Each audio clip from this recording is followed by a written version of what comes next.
Assalamualaikum warahmatullahi wabarakatuh. Kembali lagi bersama saya Eko Aditya. Bella, pada kesempatan kali ini saya mau membagikan pengalaman saya terkait bertani alpukat, teman-teman. Nah, untuk pengalaman ini sendiri bukan pengalaman yang baik, tetapi kesalahan fatal yang saya lakukan ketika bertani alpukat. Nah, sebenarnya ada dua kesalahan, teman-teman, tapi pada video ini saya menjelaskan satu dulu.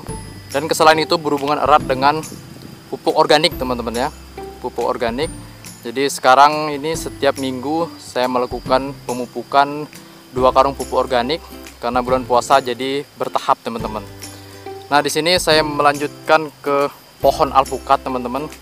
Jadi kita akan langsung menuju pohon alpukat yang memang akan saya jelaskan terkait kesalahan fatal yang saya lakukan, teman-teman ya.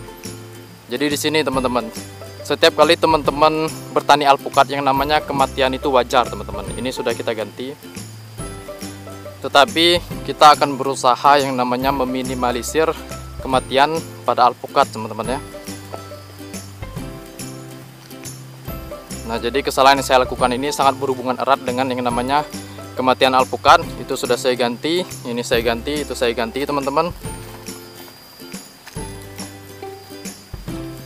Nah, yang ada di depan saya ini adalah salah satu contoh pohon alpukat yang berhasil bertahan hidup, teman-teman ya. Ini adalah salah satunya.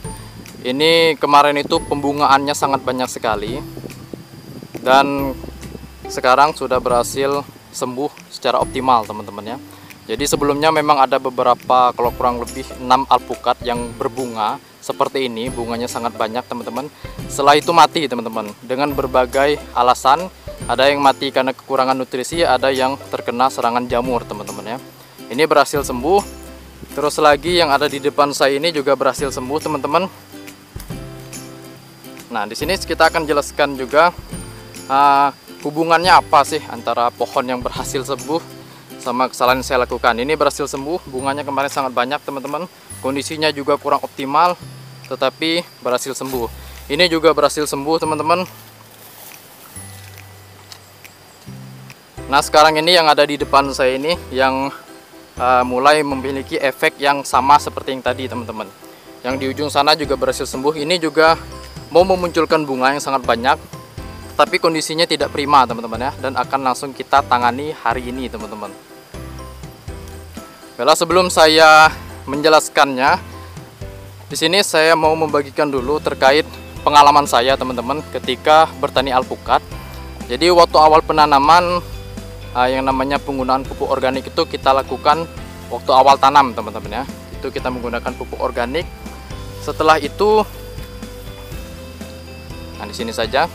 Nah, setelah itu, teman-teman, sampai umur 2 tahun saya itu tidak pernah menggunakan lagi yang namanya pupuk organik, teman-teman. Tidak pernah sama sekali. Jadi setiap 3 bulan tuh saya lakukan pemupukan kimia, terutama untuk pertumbuhan vegetatif. Terus, teman-teman ya, sampai 2 tahun. Nah, setelah umur 1 tahun 8 bulan, setelah berbunga, ada yang mati karena kekurangan nutrisi dan segala macamnya. Terus pas umur 2 tahun saya baru menyadari, teman-teman ya, rupanya tanah yang ada di kebun ini tuh sudah mulai rusak, teman-teman. Jadi tanahnya itu tidak sebagus waktu awal saya menanam alpukat ini, teman-teman. Jadi tidak sebagus itu. Sekarang ini sudah mulai rusak. Makanya saya bilang kesalahan fatal itu adalah ketika pemupukan, teman-teman. Jadi sekarang saya sudah mulai menggunakan organik. Jadi alpukat yang hampir mati tadi itu saya booster ataupun saya support terus dengan organik, teman-teman. Support dengan organik ditambah vitamin B1 untuk pertumbuhan, untuk penyembuhannya, dan berhasil sembuh, teman-teman. Semuanya berhasil sembuh. Yang saya pupuk, yang di ujung sana juga ada, yang di sana, teman-teman. Itu juga berhasil sembuh, teman-teman ya. Itulah kenapa pentingnya organik, teman-teman, sekarang ini. Karena memang ada beberapa contoh kebun alpukat punya teman saya. Ketika dia melakukan full organik, memang ada juga yang mati, teman-teman ya. Nah, pertumbuhannya mungkin tidak seoptimal yang kimia, teman-teman, ketika full organik. Tetapi ada juga teman yang menggunakan pupuk kombinasi organik dan juga kimia, itu sangat bagus sekali, teman-teman ya. Jarang yang mati, pertumbuhannya juga optimal, teman-teman. Makanya sekarang saya akan melakukan kombinasi seperti itu setiap 3 bulan. 3 bulan organik, 3 bulan lagi kimia, teman-teman. Dan di sini saya mau menjelaskan kenapa kita harus menggunakan yang namanya pupuk organik, teman-teman. Jadi yang namanya unsur hara dalam tanah teman-teman, unsur hara dalam tanah itu kan banyak sekali teman-teman ya.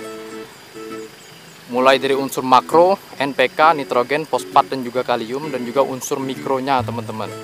Ketika kita pertama kali nanam alpukat, atau terutama di lahan yang sangat bagus sekali teman-teman, itu semua unsurnya itu tersedia teman-teman. Kita hanya perlu melebihkan di unsur makronya saja, karena setiap tanaman tuh yang kebutuhan utamanya adalah unsur makro teman-teman. Tetapi seiring berjalannya waktu, unsur mikronya itu sedikit mengurang teman-teman ya, ataupun kita bisa analogikan saja unsur mikronya itu mengurang teman-teman, karena kerusakan tanah yang terjadi teman-teman. Makanya ketika kita menggunakan full kimia, kita bisa mensupport semuanya teman-teman. Kita bisa mensupport makro, kita bisa mensupport mikro dengan pupuk kimia, kan banyak sekali jualnya teman-teman. Tetapi sampai kapan kita bisa bertahan seperti itu? Tanahnya semakin rusak teman-teman ketika kita menggunakan pupuk seperti itu, dan juga biayanya juga semakin besar teman-teman ya. Berbeda ketika kita menggunakan pupuk organik teman-teman. Memang unsur hara makro itu harus menggunakan kimia teman-teman untuk mencukupinya, karena organik itu tidak mencukupi untuk kebutuhan makronya teman-teman ya. Jadi kita harus menggunakan kimia plus organik. Terus lagi teman-teman, yang namanya patogen, alpukat itu terkena penyakit karena memang unsur haranya itu tidak terpenuhi teman-teman, baik itu makro maupun mikro. Ketika semuanya terpenuhi, itu insya Allah pohonnya itu akan sehat-sehat saja teman-teman ya.